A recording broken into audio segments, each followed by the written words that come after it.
বৃক্ষ ললিত নাথ ছাৰ, জ্যোৎস্না বৃক্ষ ললিত নাথ ছাৰ। হে জ্ঞান তপস্বী, জ্ঞান সুন্দৰ, আপোনাক নমন। জীৱনৰ তমশ্ৰেণী আঁতৰাই জ্বলাইছিল আপুনি জ্ঞানৰ অক্ষত প্ৰদীপ। সহস্ৰজনৰ পত্ৰোল্লাস ক্ৰান্তিৰ সপোনক তুলি তালি বট বৃক্ষ কৰিলে, যাৰ আগত জ্ঞান বিসংগই তুলিলে বাস্তৱৰ কলৰূপ। যাৰ ডালে ডালে বগাই গল সুগন্ধি কস্তুৰী মল্লিকা।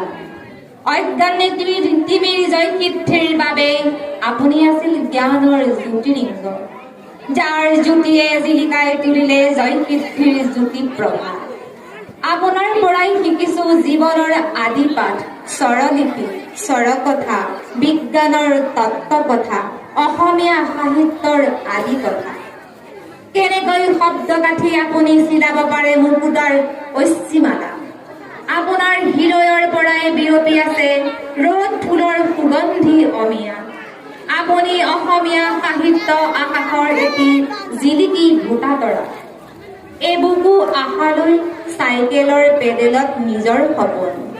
বুকুত অজস্ৰজনক জ্ঞানী কৰাৰ পণ লৈ সৌ সিদিনা আহিছিলহে। সময়ৰ শৰীৰত পাৰ হ'ল কত যে বসন্ত আৰু আঁকিলে। শিক্ষকতা জীৱনৰ সফল পৰিক্ৰমাৰ এটি অমিয়া ইতিৰেখা। আপোনাক আজি ৰাখিব নোৱাৰে হৃদয়লৈকে শিপাই থকা বিদ্যালয়খনে। পলাশৰ ৰঙে শাওনৰ বৰষুণ জাকে, কহুৱা ফুলা ফাগুন জাকে, মাটিৰ মমতাই। আমি আছিলো মাথোন একো একোটা দৰিদ্ৰতাই ভৰি ভঙা ক্ষুদ্ৰতম পৰুৱা।